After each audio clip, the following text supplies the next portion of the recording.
What's up, guys? In this video, I am going to show you how to add hyperlinks in PowerPoint. So let's get right into it. Let's say you want to create a hyperlink for your email. Highlight your email, right-click, and press on hyperlink.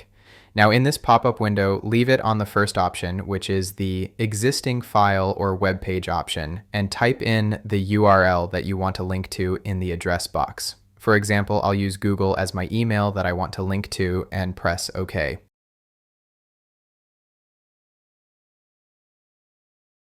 As you can see, we've just created a hyperlink that links to our email. In this example, we use Google.